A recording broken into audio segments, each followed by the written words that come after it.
Welcome to Tell Me Your Story, New Paradigms for a New World. I'm Richard Dugan, your host. Thank you so much for joining us here on the program as we come your way Sundays at 7 a.m. and 7 p.m., Mondays at 1 a.m., Wednesdays at 9 a.m., and that's our special edition of Tell Me Your Story, as well as Monday through Friday from 8 to 9 a.m. following the news, and we stream live at those times at richarddugan.com. Podcasts are on SoundCloud, iTunes, TuneIn Radio, Spotify, Stitcher, Player FM, Blueberry, iHeartRadio, Amazon Music, and many other locations, as well as YouTube, where you can watch these conversations. I hope you will.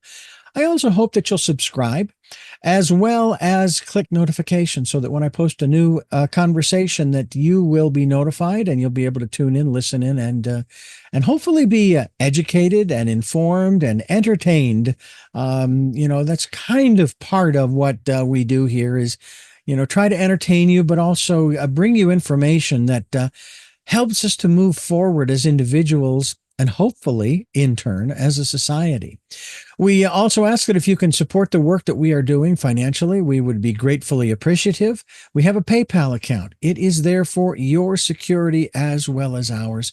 And then we also ask that you put in the email address when they ask who you're sending the support to. It's richard@richarddugan.com. And finally, this is the decade of perfect vision, and we hope that you will take time to spend time going within and listening to that still small voice, which I'm sure we will talk about in our program today. And our program today brings us to a returning guest. He hasn't been with us for quite a while. We're certainly glad that he is with us. His name is Ken Elliot. And Ken has written a book, and it's not a new book. It's been out for a little while, but we're certainly hopeful that you will get a copy of it. We'll give you the website in a moment. It's called Manifesting 1, 2, 3. Guess what? And you don't need 3. Ken, welcome to the program. It's good to have you back. Thank you. Thank you. I'm doing well. Today's my graduation day. I get some stitches taken out on a non-lethal little cancer spot. Excellent. So I'm sporting a Band-Aid today. I'll try to make a good effort to be more interesting than what my nose looks like today. How's that? Well, I'm with you there. I've got 2 front teeth or 2 teeth missing on the front top row. I'm still working on trying to get implants and fill in those gaps. But I've gotten to the point now, like you, it's like, hey, this is just the way it is. Take it or leave it, so to speak. But I'm going to continue to be the person that I am without allowing that to get in the way. I remember when we were together some time ago, talking about your book, Manifesting 1, 2, 3, and you don't need number 3. I found Must it be this guy. That's the one. You There's got the it. plug. Absolutely. As they say, a shameless plug. And we appreciate that. We were talking, of course, about this whole aspect, going through those steps, which we can, and we will. But in terms of manifesting, I'm curious as to the experiences that you've had, not only before, but since our last conversation, in terms of your utilizing, obviously, as the author of the book, putting these principles down, manifesting the things that you have truly wanted in your life. Or has the universe sort of stepped in from time to time and said, yeah, well, that's nice, Ken. Wonderful. We'd love to provide it, but, I don't think that's really going to serve you at this time. Well, it goes back to, the kid that wants the Maserati and he's 14 years old. Mm. He may end up with Maserati posters, replicas, all sorts of things, but I don't know that anyone's going to give him the key to the Maserati at 14. So there have often been things in my life that I have been continually manifesting, and they haven't come into full. One example is I have a lot of dear friends who clearly see and hear the spirit side with their physical eyes and ears, and have a knowing from their heart. They're amazing people to be around. It's a nice way to get some information in a very direct way. Well, I've been working on that myself, and my psychic gifts, we'll call it that, have grown quite a bit. I did have an episode last week where I did see, although I was out of body, I'm not going to go into that a lot of detail, but it was a name brand encounter, I'll call it that. Hmm. And it just left a lot of confusion in my mind. I said, well, that's interesting that so-and-so shows up. Does that mean I'm about to see? I hope so, because I've been on that for a long time. On the other hand, a lot of other things just are continually falling into place. I have little things that happen with the body, um, it could be an ache, it could be a pain. It's sometimes I'll go, why am I getting that little dizzy spell? And every morning, part of my manifesting ritual is to say 7 grateful things every morning. Mm. Every morning before my feet hit the ground. Judy Goodman, a very gifted person, is at the core of the book. Uh, Made that suggestion. I really like it. Then I go into my manifesting, and one of the things I'm manifesting is that I have perfect health. And if there's anything that's off, I don't care what it is, I will point out to my body to put that back into perfect balance. And I get that a lot. Now, I have not cured my own cancer. The doctor took that little thing out. I haven't had tremendously large physical challenges. I'm lucky that way. I'm not afraid of diet, that sort of thing. I'm not afraid of good health, but I'm on that all the time because that is really one of the number one things. Um, there's so many small ones, airplane reservations, meeting the right person at the right time. Lately, I just tried something out. I'm an artist, full-time artist. That's how I make a living. And I wrote it up in the newsletter. I put out a newsletter twice a month from my own observances or stories from other people. There's over 400 stories up there on the website. And lately I thought, well, I'm just going to say a painting just sold. Well, this is a little outrageous. And it would happen within about 2 or 3 days. So I've sort of been on that jag a little bit. I'm not trying to say that I have 100 paintings that sold last Friday, but I'm just sort of testing that thing out in small and large ways. Um, Traffic clears, this thing, that thing. It's really some of this really small time, but some of it's very important to me. Other people would pick that up. But the main thing that they're doing is the larger manifesting scheme. And that is when you have a thought and you repeat it, it's starting to form on the other side. And I have friends who can see that. And that goes back to that manifesting 1, 2, 3, and you don't need number 3. The number one thing is that our thoughts literally make things. Mm-hmm. I had a good friend, William Buhlman. He's the out of body author, one of the best in the West. And we're pals, helping with the first website. So we had a lot of sideline conversations.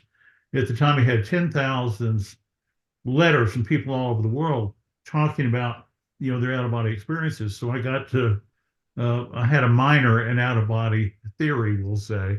I knew a lot about it.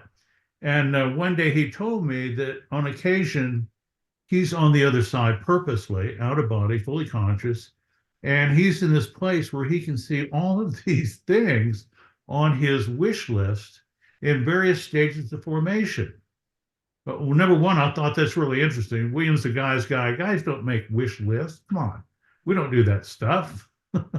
So, but he was doing that, and these would come to pass. He could go to the other side on occasion and see something that he put on the list maybe for a few weeks, and he would see a vapor, a cloud, a whiff of smoke, just barely formless.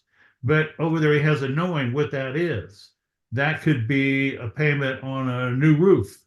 And if there's something he had been on for some time, it could be weeks, he can see that vapor become more solid, more 3D.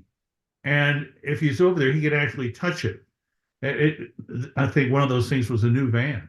And he could see it as if it is in full physical over there. And it's coming over. And I've had a lot of people get cars. Apparently, cars are pretty easy to get. Relationships are a little more complicated, a lot more moving parts, but they make lots of cars every day. Mm-hmm. One of my favorites is someone who really put it out there. She needs a new car. She had a old car that barely hang together. And we had a torrential hailstorm here, I guess one of the worst ever. And it literally shot through all of the front and back windows of her car. It looked like somebody had looked like she'd been in a gang war. No. There were probably, I don't know, 12 or 15 holes in the windshield in the back. That just seemed impossible to me. It totaled the car. She got something back from her insurance company where she got a car that was 2 generations newer, $600 out of pocket. So essentially, to her, that's a new car that was impossible for her to get. And that was resolved for manifesting not for a very long time. And wow, of all the ways to get a car, they got totaled by a hailstorm. Mm. So there's lots of things that happen like that. Little stories and very big ones. Well, I want to share with you, and I want help me to put this in perspective in terms of Mm-hmm. manifesting one, two, three, and you don't need three. Um, I, in throughout my entire life, up until I was 35, a little over 35 years of age, which was half a lifetime ago for me. Almost. I'm only 64, so it's not quite. Be that as it may, I've been legally blind. Now, that is determined, of course, by the state in the state I lived at the time, state of Arizona. And basically, they said, no, you cannot have a driver's license because you can't see well enough. 2200. No, you can't do that. Oh, I wasn't aware of the medical review program, and I thought I'm bicycling all over Phoenix, doing fine. And okay, so I'm fine. At one point, after trying, even just to get a permit, if you will, or a license to just drive a moped, they don't go that fast. This was back in the 90s. No, can't even have that. No. So I basically got to the point where I said, you know what? I'm frustrated. I'm tired of this. I'm going to let it go. In a manner of speaking, giving up. I'm going to say no. I'm just going to let it go. You know, if I'm bicycling at the age of 65, which is next year for me, and I'm not bicycling now, then that's fine. Well, in the summer of 95, I started to notice that my vision was starting to deteriorate. Doctor went to my ophthalmologist. He said, oh, yeah, the cataracts are growing. And we can do two things. One, we can just see if they'll dissipate on their own. And I'm thinking, they're growing now. I don't think they're going to dissipate. Or we could do a lens implant, he mm-hmm. says. But he says you have a 50-50 chance of possibly losing all of your vision in your good eye. I said, well, then let's Oh, do it. Because if I do lose it, I want to start adjusting now. I don't want to wait. Well, of course, it was mm-hmm. successful. And the next thing you know, I'm driving. Um, so that was an interesting experience in that I'd let it go. I had put it out there, so to speak. I had been doing all the legwork. Nothing was coming of it. And basically, Right. I put it this way, that technology finally, so to speak, caught up with me, or I caught up with technology, however you want to look at it. Yes, yes. How does that play into these steps that you have, manifesting one, two, three, and you don't need three? How does that play into that process? Well, what typically happens, and I'm not addressing yours directly, what Mhm. typically happens in the experience of what I've learned and all the stories that have come back is that when you have a thought and you repeat it, it is starting to create form on the other side. It can be conceptual, it can be happiness, it can be a lack of stress, it can be an object, it could be that van, it could be that beautiful vacation. But if you keep on that, it will start to take form and then it will bleed over into the other side. When if my friend saw the van, he knew it was coming over, didn't know how it was going to happen. In your case, you were actually on that for a while. I mean, and that's foremost in your mind all the time. Even if you're not on it and formally manifesting, that's coming up, coming up, coming up, coming up. And I don't know if you exactly gave it up, you may have. It could have just been one of those things. The technology just came your way. It could have been that you actually manifested. I don't know. I can't say. Yeah. But let me give you a good example. When after I talked with William Buellman, he told me this thing about going to this place and he can see everything on his wish list taking form. I called Judy Goodman. She's at the core of this book. Judy's on the other side every night. She's fully, she hates the word psychic, but she's fully psychic. She sees all the time with her physical eyes and ears.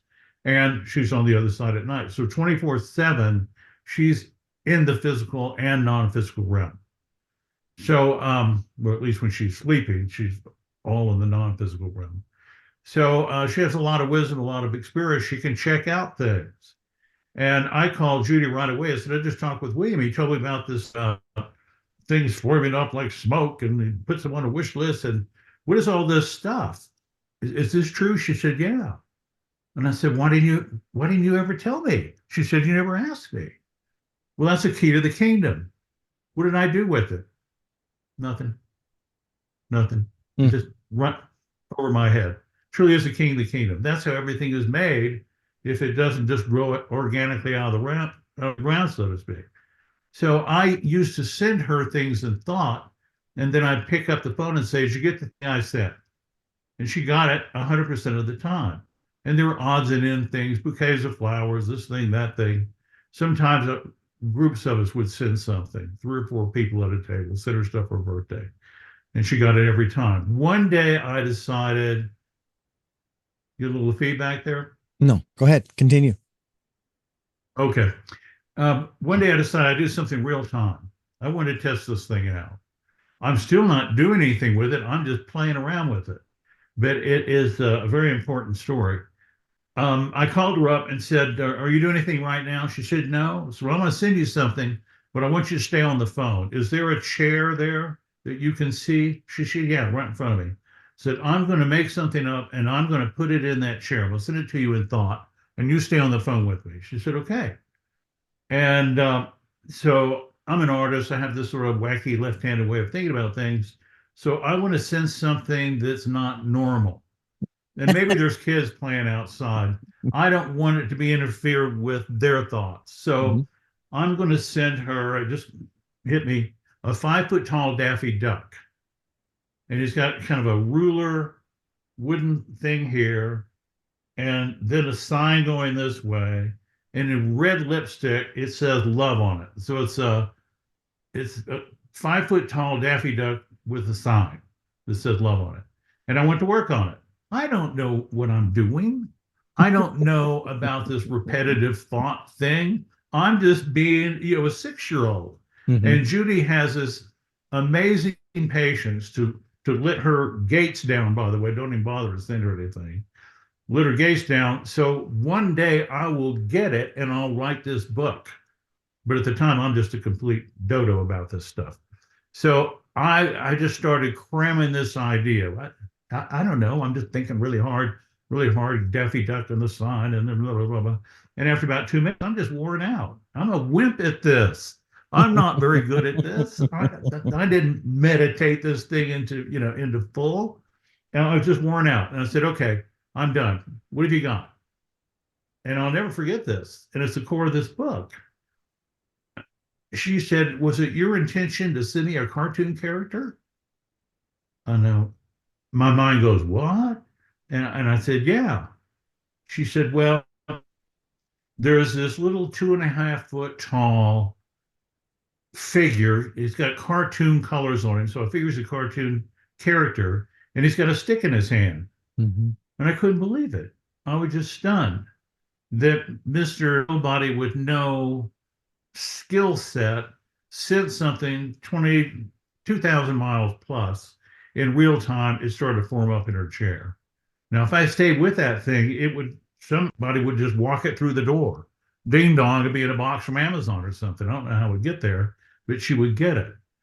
I tested that thing out a number of other times, and not with Judy, someone else that I know, Patty Conklin. I sent her something, and she got it immediately.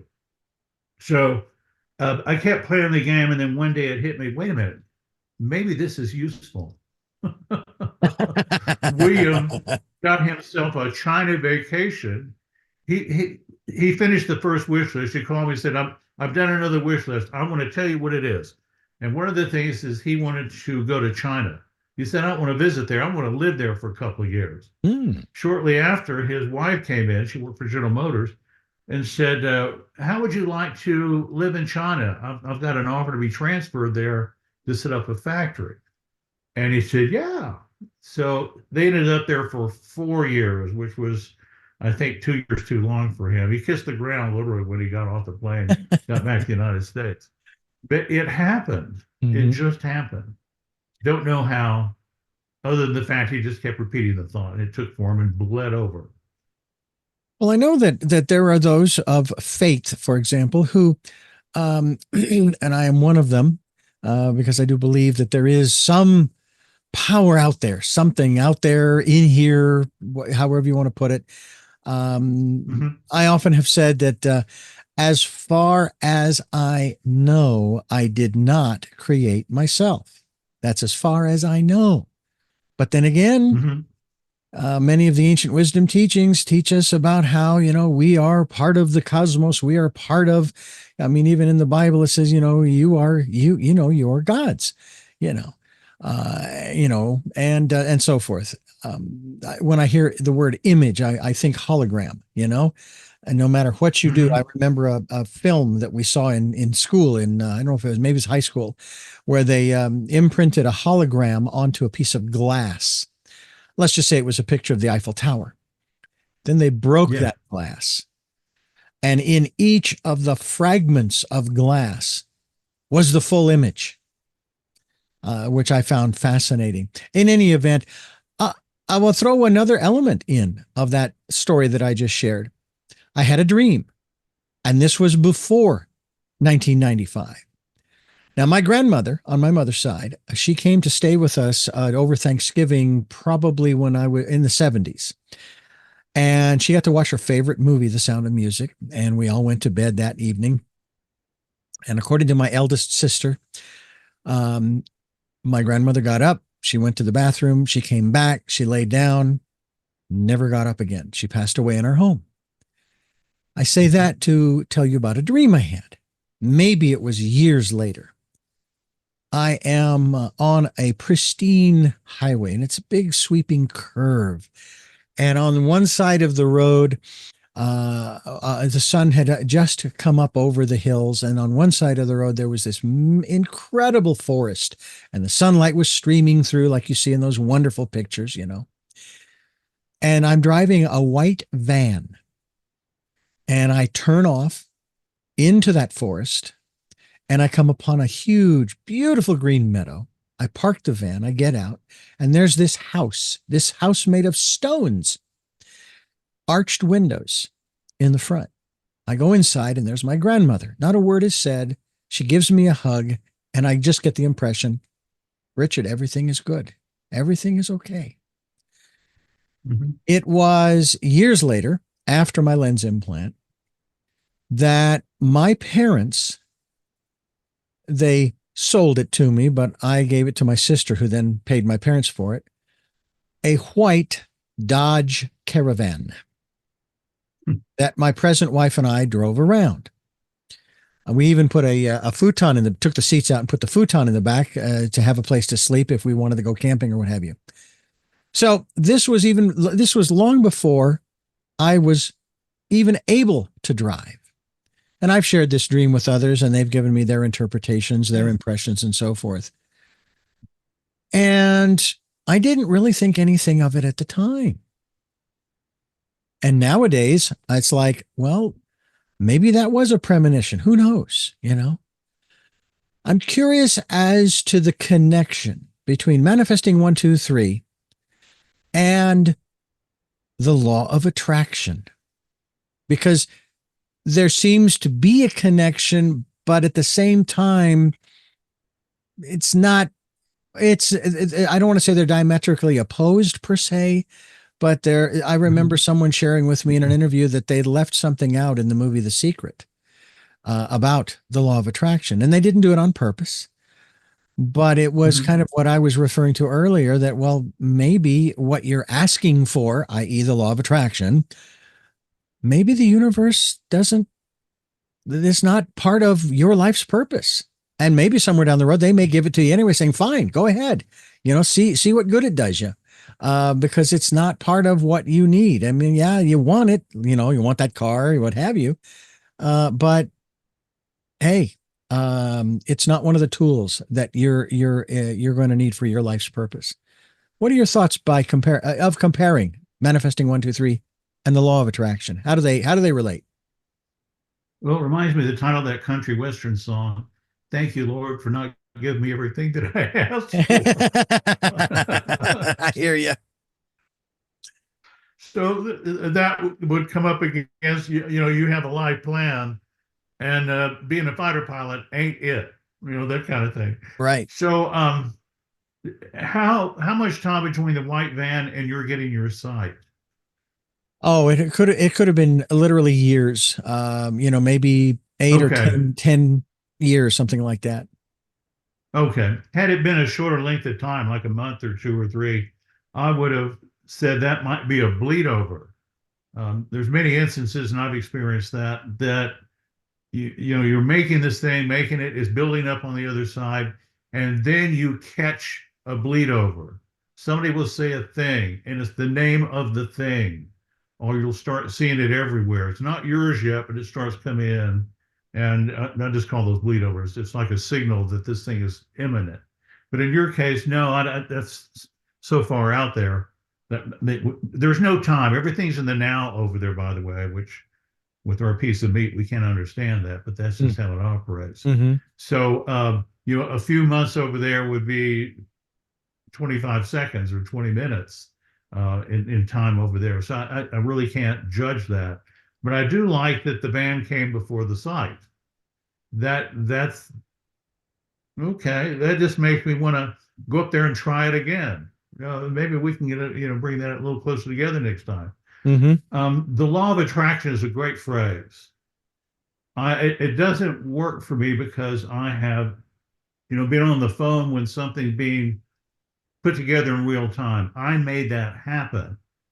We are born with this gift. This whole thing is set up. The universe is set up that our thoughts have effect and create form. And I have been shown this 2 different times in a regressive state where, for all practical purposes, I was in a void, but there's plenty of people around making stuff. And you would think they were a god. They were making their own universes or galaxies, whatever. I don't know what they were making, but there were zillions, well, I'll just say tens of thousands of points of consciousness that were creating things. And we were moving forward in a void where there was nothing until they took a position and created something, whatever it was. That was an example of me where we're in this God mind. And by the way, what I got from that God, about whatever sort of idea you want to have of God, was always moving forward, never stopping, always creating. And God was made up of 70% love and 30% creation. And I got that information by just being there, and it changed me a quarter of an inch. Mm. Wasn't long after that I started painting.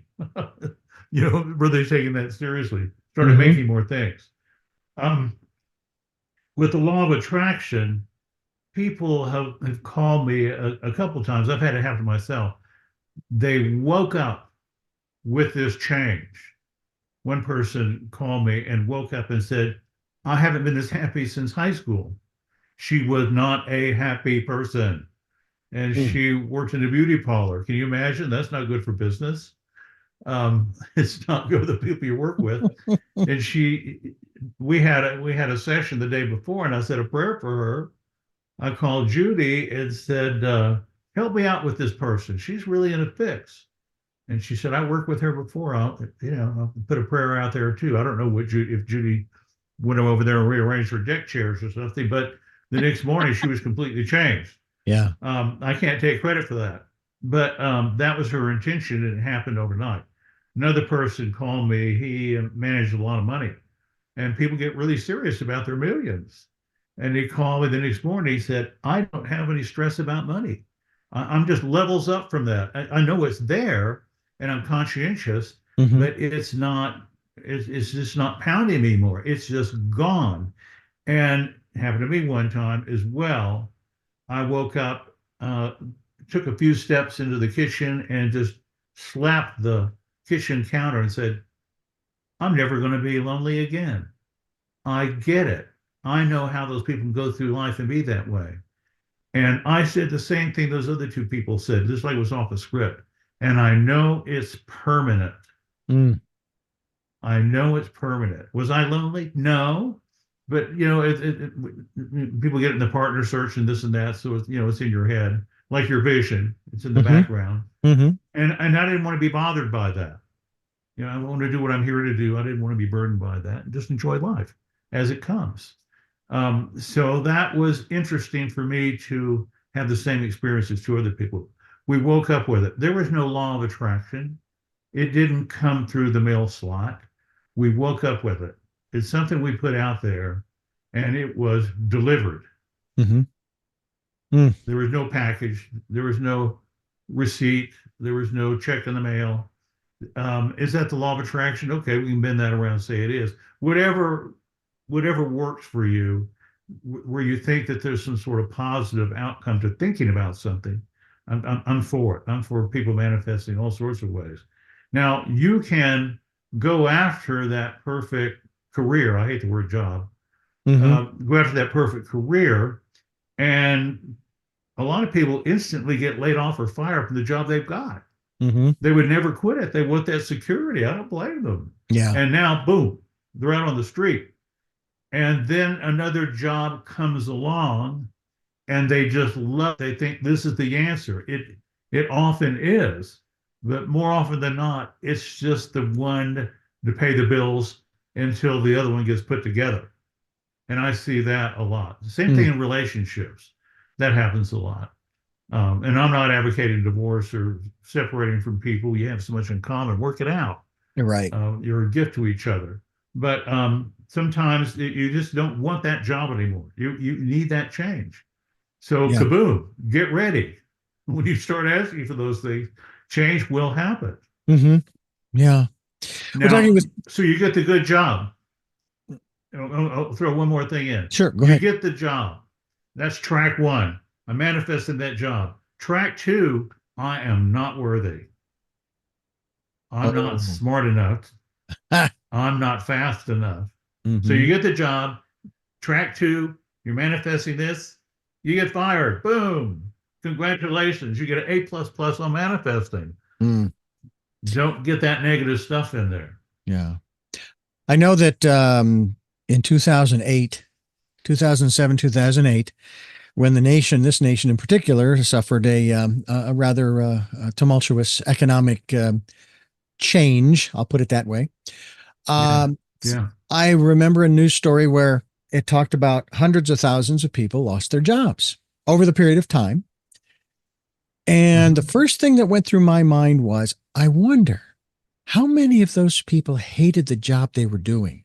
That it was, well, my father did this and my grandfather and his father before him and so on and so forth. This is the family business, whatever the reason why they went into it. They're not in it anymore because there is no more job. And that was the first thing that went through my mind. And then the next thing that happened was that there was what is called an entrepreneurial explosion.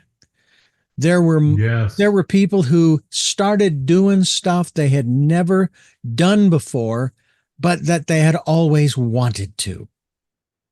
And so the loss of the job was actually, but it's in hindsight, a blessing, because it allowed them, it gave them, quote unquote, the freedom to pursue something that they really wanted to do. Maybe their life's purpose. We are talking with Ken Elliot and his book, Manifesting 123, and you don't need number 3 here on Tell Me Your Story. I'm Richard Dugan, your host. It is really a pleasure to have Ken back. He is, among other things, of course, an author, but also an artist. And I'm sure you have speaking engagements and all of that that goes along with the work that you do, whether it be, let's say, via the internet, or sometimes maybe now that we're through the processes, if you will, of the last 4 years, going in person and so forth. And it's really nice to have you. You mentioned this particular person a number of times already in the program, so I want to find out more, because you talked about how integral she was in this book. Tell us who Judy Goldman is, and that role that she played in your manifesting 123, and you don't need number 3. All right. Well, I'll start with William Buhlman, Buhlman. And you can find him online. He has a number of books. And he was on a radio program, and he made the statement, if you do this little exercise every day for 30 days, you go out of body. And I made a small bet with a friend of mine. I went out of body on the 28th day. It wasn't for very long, but once you go out of body, you know there's more than the physical realm. Now, Judy Goodman, judygoodman.com, is someone with extraordinary psychic gifts, and a lot of them, more than I would even discuss on this program. And she does readings for people. She has changed the lives of many, many of my friends and friends of theirs, certainly changed mine. Someone who's very, very wise and a lot of fun, but has, great access to, the big view of things. So that's been very helpful. Did she tell me everything? No, we had a laugh. She said, isn't it funny? The closer you get to me, the closer we get to be as friends, the less I tell you. Because, there are things we have to work out for ourselves. But she was instrumental in this book because she was the one I kept sending things to. And repeatedly, she would be able to report what I sent her in thought. And, on a next day basis, 24-hour basis. It took a while before I got around the idea of writing the book. And you talked about that 2008 downturn. It's funny, I was thinking about, okay, I need to get to the number 2, and you brought that up. So what happened was, I've been telling everybody about, if you think about it, it's going to happen. And I was getting pretty good at this and getting a really good thesis together and comparing those with Judy and William Buhlman. So I had a pretty solid idea of this. But there was this other thing about fear. You're unworthy, or you can't have this, or it's impossible to do this, or I don't have the money for it, I don't have the gift for it, whatever it was, we would get in the way. It's fear. This is a love or fear universe. And your thoughts just make things. Gravity is a universal law. So fantastic at gravity. I'm as good as Arnold Schwarzenegger with gravity. It's just a natural law. Yeah. The thoughts just make stuff. They just make stuff. Anything. When I look at the Manhattan skyline, I'm just thinking, oh my God, that's just zillions and zillions of man hours of thought coming out of the ground. That's how that stuff starts. It didn't happen organically. They don't have skyscraper seeds. It's thought. So there's the downturn. A friend of mine calls me. She's the #1 real estate agent in this area. And she said, you need to do something with this manifesting thing. I'm going through my savings. There's no end to how bad this real estate business is getting. You need to do something, okay? And she got off the phone, and I'm just sitting there stunned. Well, she's afraid. Everybody's afraid. There's a lot of afraid going on. Yeah. And I'm thinking of sports analogies. Swing through the ball. Visualize a hole in one. All that guy stuff. And it wasn't working. It wasn't the answer. And I just went blank. And I was given this. It was just a download. I didn't hear it. It was just there. And it was, I want to get it exactly right. Take action on your worries. What does that mean? Take action on your fear, I think, or something. Yeah. And I just waited, and so they had to come back like a 3-year-old. Well, this is what it really means, Ken. And so what it is, I I don't know anyone who can successfully say, well, don't worry about it. Mm-hmm. That gangrene on your leg, don't worry about it. It's going to be okay. Well, it really hurts. That little thing on my nose. I'm going to go see a doctor. I'm just not going to wish it away. We have medical uh, alternatives. So take action on that worry. So it's the job. You don't like the job. So you're going to take action on that. I'm going to start looking at other job opportunities. I'm going to call a mentor in that area or a business mentor. I'm going to start manifesting in a positive way that, this problem is taken care of. I have a list. Check, check, check. I'm going to make some calls. I can't get them all done in one day, but at the end of the day, if I have these 7 things I can take action on, maybe I've done 2 or 3. It's 10:30 at night. No, I can't call anybody. I'm tired. I'm going to go to bed and not give it fear. I've done everything I can do on that job thing. I'm going to get a good night's sleep, go back into work, and when I get home, I'm going to work on this thing some more. And I'm going to take action on those worries. It's very effective because I'll just put it this way. I can't afford to say, wow, none of my works are going to sell. I'm a fraud. I'm not a very good artist. They're going to find out about me and nothing's going to happen. I won't have any income stream. No, I can't carry that stuff around. I'm manifesting positive things. Yeah. That I have a good, vital career and it just gets better all the time. And that's what happens. Interesting. I had just an experience just recently, and this happens more often than I care to think about, and so I don't think about it. But there are those, specifically in this country, in this state where I live, California, I'm sure in Colorado as well, and in the town in which I live, who are, for lack of a better phrase, for lack of a better word, they are preppers. They are pessimists. They believe that the government's going to crumble, the economic system's going to crumble, on and on. And I have to tell you that I was shocked when, from my own mother, who is extremely optimistic, I remember telling her a story about what was going on, and it wasn't a great story. I mean, it wasn't it was sort of on the negative side. Oh, this is happening and that's happening. And she said, stop. I don't want to hear it. I don't want to hear it. Now, if you want to call and get some advice, that's fine, but I don't want to hear the story. And yet from my own mother came the words, you might want to set aside some money and so forth, because, there's something coming. She didn't specify what it was. Nobody ever does, but she says something's coming and so forth. So you might want to prepare.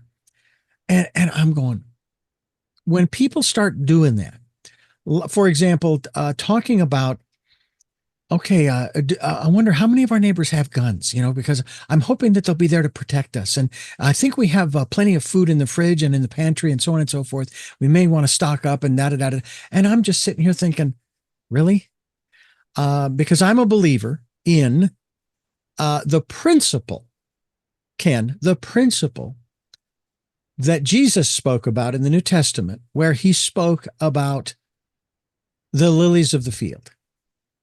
He said, let tomorrow worry about tomorrow.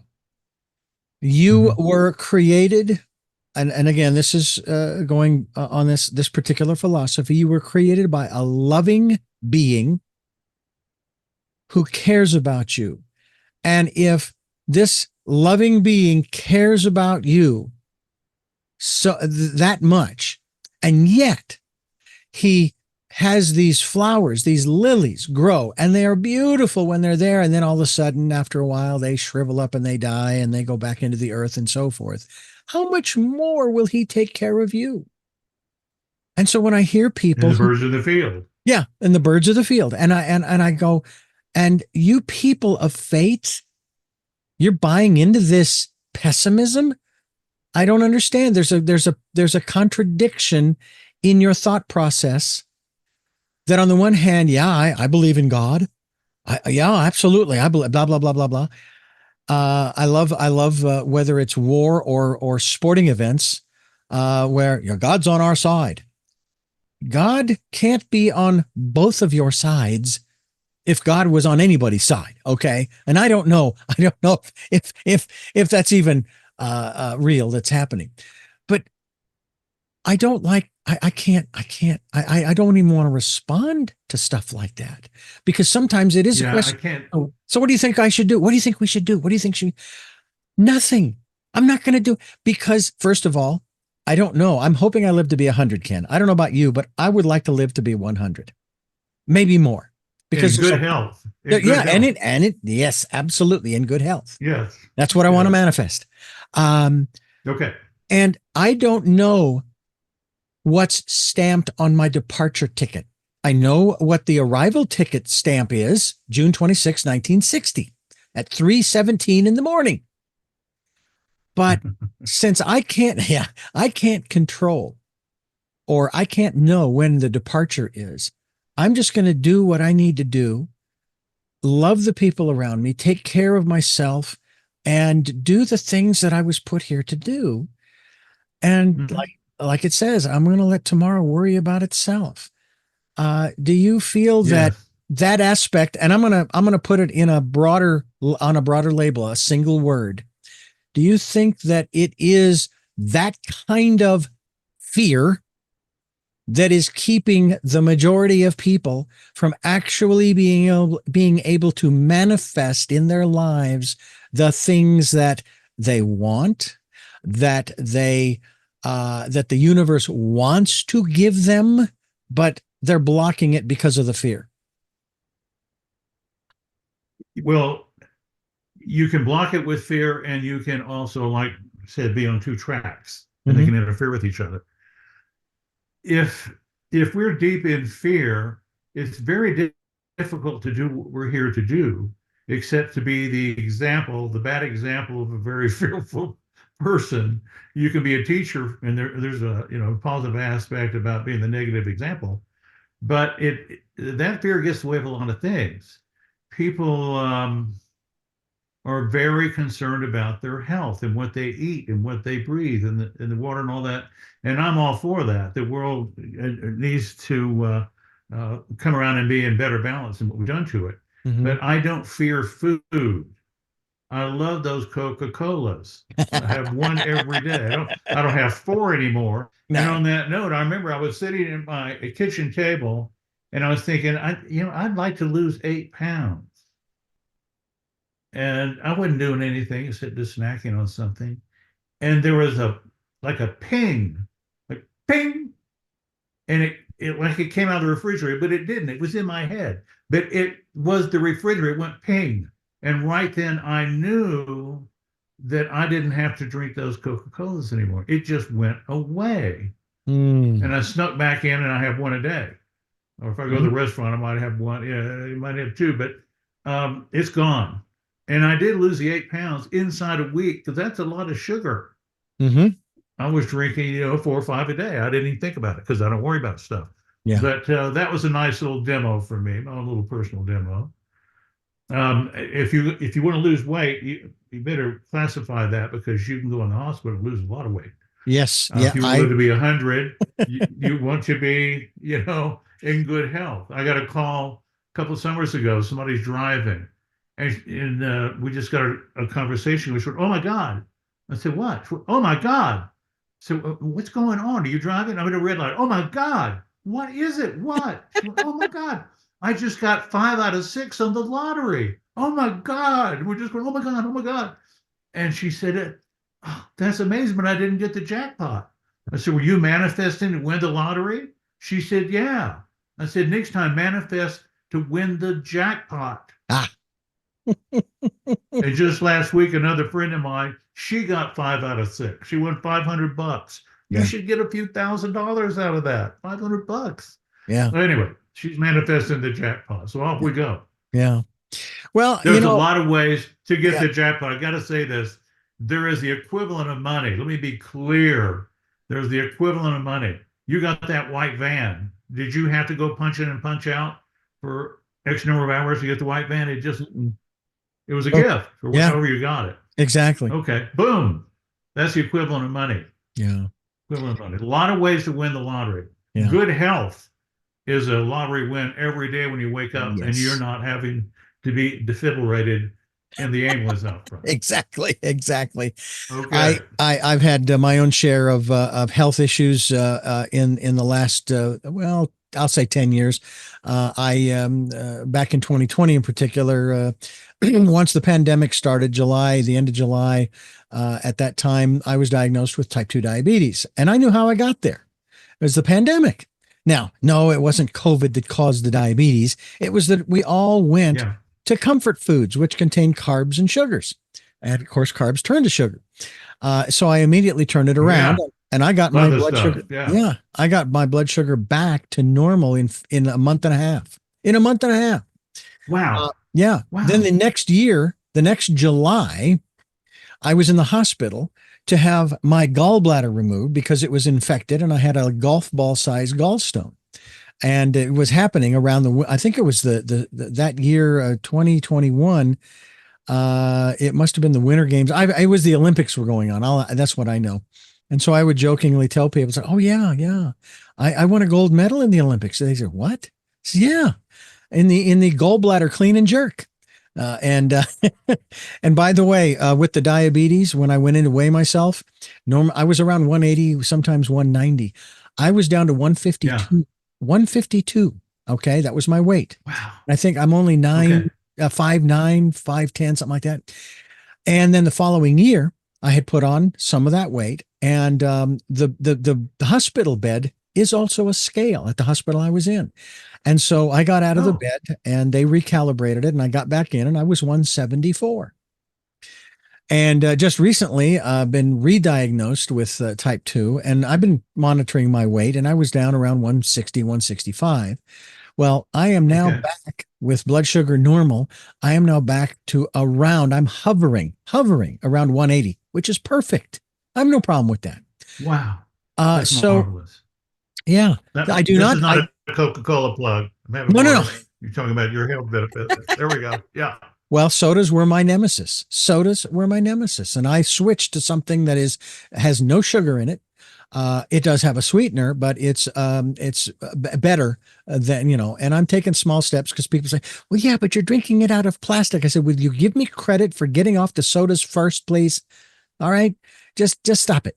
I'm making a difference in my Thank, life. thank you. You Yeah. know, Let's not fear plastic. And I'll get to I'll get like a to the mushroom cloud. yeah, I'll get to Yeah. the plastic thing later. Okay, I'll get to that eventually. Anyway, this is very interesting. Ken Elliott's my guest here on the program. We're talking about manifesting 1, 2, 3, and you don't need number 3 here on Tell Me Your Story.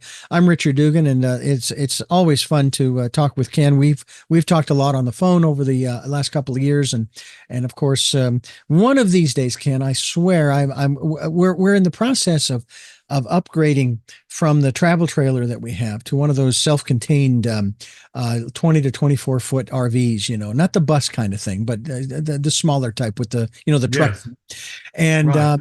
we had the trailer, and we actually went out in 2019 of all years. In November, we went up to an RV park called Yosemite RVs or something like that, just outside Yosemite Park. And we were there for a few days. It was Mhm. really wonderful. Snow on the ground. It was fantastic. And then that Christmas, Mm. we took it to Phoenix to visit my family, and then we went up to Sedona where we got more snow, which was wonderful as well. So we've taken a few adventures, and I want to take more, but I would like to have something that's self-contained, so we don't need anything to pull it. But one of the things, and we'll get out to Colorado. I think that would be a lot of fun to drive out there. There are a lot of places I haven't seen in this country. I've been to Ireland, Please do. you know.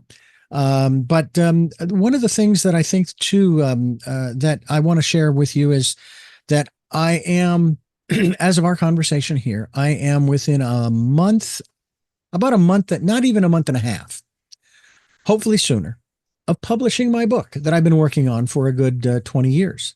Oh, And it's only out of procrastination that it's taken 20 years, you know. And no, the story of, well, Grandma Moses didn't start painting until she was 80. Well, I'm not waiting until I'm 80, okay? Plus, I've got some other things that I want to write about and things that I want to do. So I'm very excited. Give us the book. I will. Yeah. And it's and the universe has made the way. And I'm also a believer in that principle, Ken, of universal timing, universal right timing, if you will. That Mhm. the universe, I don't think the universe ever says no. I think that it might say yes, and you'll have it manifested immediately. And other times it's not yet, not yet. Mhm. Now, I never, ever thought I would ever go to Ireland, let alone twice in my lifetime. Okay. And Mm. yet I've been twice. I would love to move there and live there the rest of my 30, 36 plus or 37 years, if possible, that kind of thing or more. Oh my Um, gosh. Yeah. it would be fabulous. And I'm a firm believer, and here's part of the reason why we got to Santa Barbara, because we both lost our jobs and we're sitting around thinking, what are we going to do?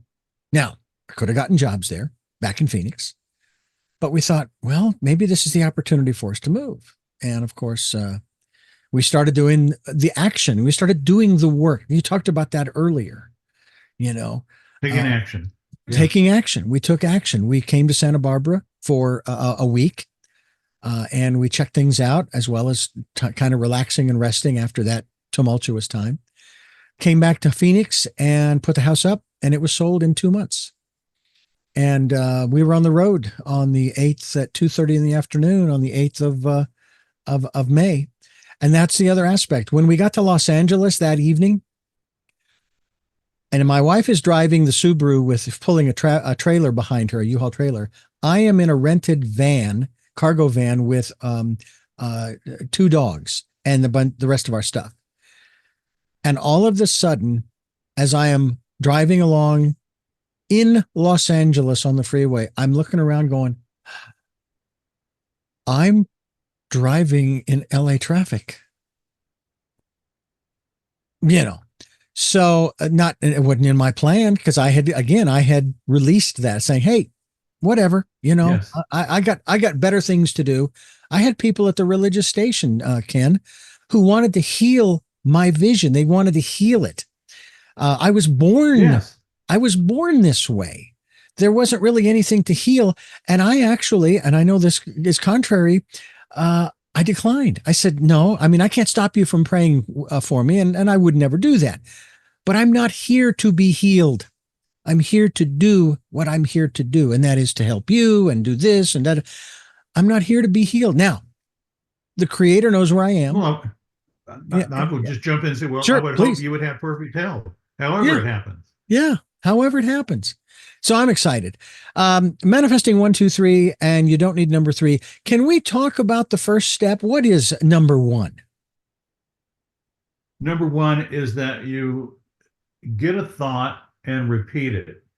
If you want to go to Paris, you can visualize that you're at the cafe, and you can, you're right there on the street, and you can see it, and you can smell it and drink the coffee, and you're just in Paris. And you do that over and over and over, and it will start to form Paris. William Buhlman started to form China. So what did it look like? He said that smoky stuff started to form Chinese architecture. I knew it was building, that it was going to happen. And his wife said, you want to transfer to China? So that's one way to do it. A lot of what I do is in the chair. And here's a very big feature, a huge bonus for manifesting. Your thoughts can create the future. I remember a conversation with William, and we're talking about manifesting it and his wish list and the forms that he sees showing up. And I said, I saw a thing with Andy Dooley.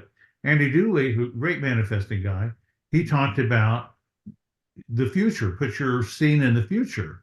And I remember William hit the table really hard, just slapped him. He said, oh my God, of course. I've been doing that. I didn't know it. Yes, our thoughts can build the future. So a lot of what I do, I'm just sitting in a comfortable chair, or I can be in the car, but I declare that I'm in my future. I do it right now. I just took a breath in my future. That's a weird feeling. And the birds are in my future out there chirping outside. I'm in my future now. And in my future, I have perfect health. My number one, have perfect health physically, mentally, emotionally, spiritually. And here's the add-on, I'm so grateful. Mm-hmm. Gratitude is a magnifier. So if I can be in the future and see all of this, or I can just imagine I'm in the future at the end of the day, and I declare that I don't have financial concerns. Mm-hmm. I'm in the chair of my future. I look around, I don't have financial concerns, and I am so grateful. That's like putting the big kaboom on it. So that's the power of that. And the gratitude is a huge add-on. That's the turbocharger. And saying 7 grateful things before your feet hit the ground in the morning is another big thing because it clears the field of our junk. Yeah. It helps us to get out of that fear mode or worry about that stuff. I'm going to offer you can't afford to worry about your health because of what you're eating or worry about running out of money or this thing or that thing. Don't let your thoughts make that because it merely will make so-called good things, so-called bad things. Mm-hmm. So that's the number one part. The number two is managing fear. I don't have a clever way to tell you, don't worry about it, but take action on those fears.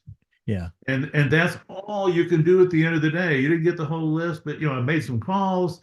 I've looked at other job opportunities. I've got a meeting with a mentor tomorrow, and that's it. I'm going to go to bed. I'm tired. Can't think about this anymore. I've done everything I can do. Get a good night's sleep. The number three, and you don't need number three. You don't have to go into this manifesting thing where you visualize yourself in the future or you imagine you're in the future sitting comfortably in your living room. You don't have to put on your Superman or your Supergirl suit. You don't have to get into some kind of etheric zone. You don't have to have a series of magic elixirs and the sense in the room. You don't have to sage every square corner of the place where you're imagining your stuff. You can do it in the car. You can do it anywhere in the house, even inappropriate places, we would say. So your thoughts are going to build it anyway. Yeah. That's what they're going to do. So you don't need number three. The number three is you're extremely powerful. We're extremely powerful. And all the people I've talked to, things I've read, where they've gone the other side and they came back, and they got a life review. This is the important. They got a life review. They got to see their entire life. It was like 20 minutes. That entire past life was 20 minutes on the clock, and they come back here. So I'm less concerned about the way things unfold, but I like to live comfortably. I'm American, so I have a list of things. Yeah. I like stuff. I like to live comfortably. But you said the magic word. Anytime I'm talking to someone, and I'll say often, what's your wish? Well, I want to travel. Oh, okay. So you traveled the world. You've done this over and over and over. You can't even step foot in another airport. You're just sick of travel. Now what? Well, I'd like to have a lot of money. Okay. You have plenty of money. You've been putting it out on the street. You have a team of people that handle all the money you've got.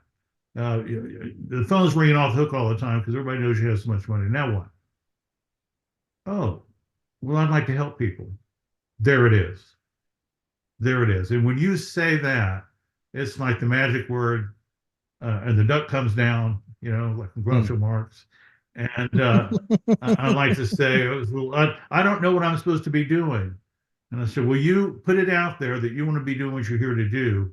And they know who you are and they know where you are and they will find you when it's time. And a lot of moms say, I'm not doing what I'm here to do. Yeah, you are. You're a wife and you're a mother. You're covered up in what you're here to do. When the kids are away and you keep up that tune about, I don't know what I want to do, they're going to find you. They'll call you. You'll see it. It'll Yeah. drop out of the sky. And it's the most rewarding thing we can do. And Yeah. it's not easy sometimes. No, no, it is not, but it's definitely worthwhile, and it definitely pays dividends, but not necessarily in the way that we might think. That's one of the other aspects I'll just share before we wrap things up, and that is that a lot of times we think that we should be receiving the exchange, as I like to call it. The universe abhors the vacuum. They always there's always an exchange, and the universe basically Mhm. will there will be an exchange. It may not be in cash in your bank account. I went through that at the radio station, the Christian station, for a year. I started at 365 an hour minimum wage back in 1980, and when I left in 1995, I was at 735 an hour. Well, some would say, "What the heck? Why'd you stay there? Blah blah blah blah blah." I says, "Because I was given some opportunities that I would have not have been given, and that would have cost me a lot of money in order to have taken advantage of them had I not stayed." One of them was to get the Mhm. experience in interviewing, in having these conversations, and that's where I really got my start. They gave me like 7 or 7:30 in the evening. I don't know if it was, I can't remember if it was Monday through Friday, where I would do these interviews, and I would do half-hour interviews, an hour interviews, that kind of thing. I got the experience. I made the contact, the connection, the relationship. They sent me the materials, whether it was a CD because I was interviewing a musical artist, or the book, and so forth. I mean, I go down the list of all of the exchange materials, shall we say, that I received, Mhm. but I was still getting paid by the radio station while I was doing these things. So, in a manner of speaking, I was getting paid extra, so to speak. So Mhm. that's kind of my perspective on it. Ken, I want to thank you. Thank you so much for joining us here on the program again, and I look forward to having you back again. Hopefully, it'll be post publication of my book, and we'll have another chat, because I think that we can talk more about some of the people who have been instrumental in the creation of your book, Manifesting 123, and you don't need number three. And we encourage people to go to the website. There is a website for you folks to go to called manifesting123.com. We'll be linked to it. And there are over 200 successful stories from newsletters and all kinds of different things. We hope that folks will check that out. And Ken, I want to thank you for being with us here on the program. Thank you. And I hope to see you in Colorado soon. And now I'm off to graduate and get these stitches out and get my Band-Aid off. It's going to be a Uh, good day. Wonderful, wonderful. Well, I have three final questions that I ask all of my guests at the end of the program that I'll ask you. And since Yes. the last time we were together, the questions have probably changed. But before I do, I want to thank you for listening to and watching Tell Me Your Story, New Paradigms for a New World, where we're giving you choices and knowledge of those choices to help make your dreams come true. We're here Sundays at 7 a.m. and 7 p.m., Monday mornings at 1 a.m., Wednesdays at 9 a.m. for our special edition of Tell Me Your Story. And then Monday through Friday from 8 to 9 a.m. following the news, streaming live at those times at richarddugan.com.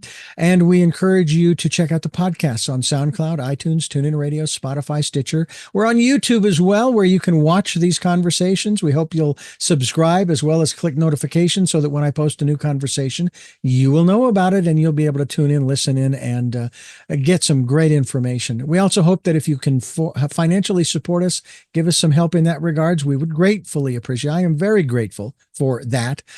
We hope that you will.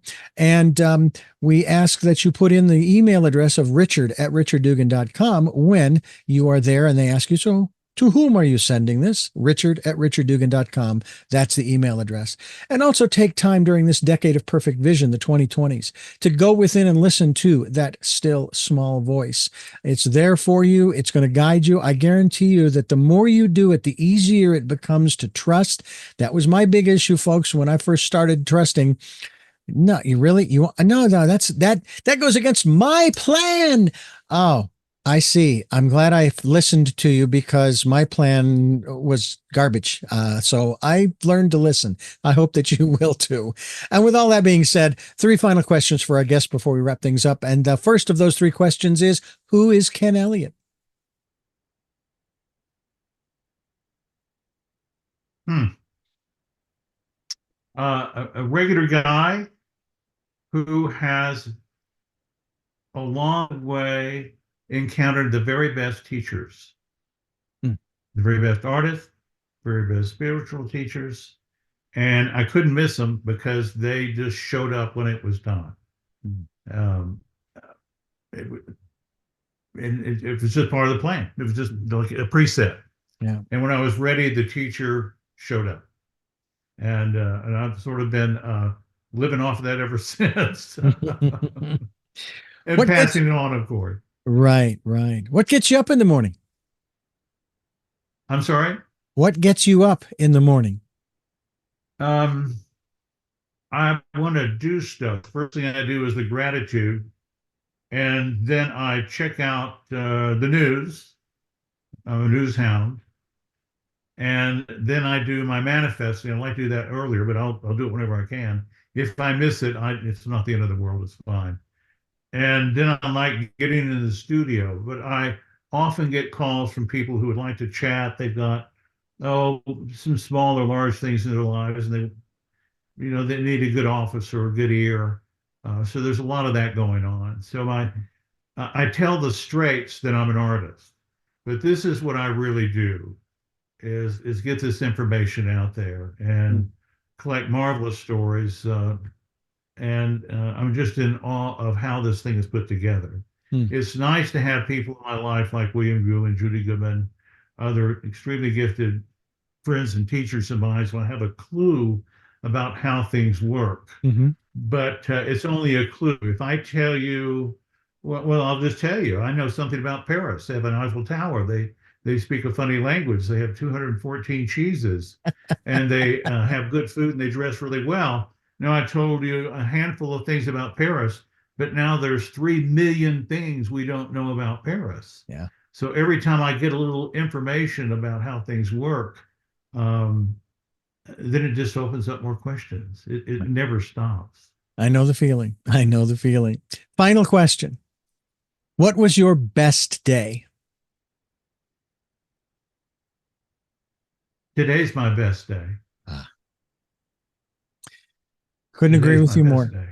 Ken, thank you Ooh, so I much. just choked on that one. That came from way down. Thank you for asking that question. Now I have a greater appreciation about my best day. Absolutely. Once again, thank you for joining us, and thank you for joining us, listening to and watching Tell Me Your Story. And until our next broadcast, podcast, videocast, love to law. Jeanette, I am still listening. Dad, continue to be happy because I am. Smokey, I will see you on the other side. And to my dear friend Zorro, aho, aho.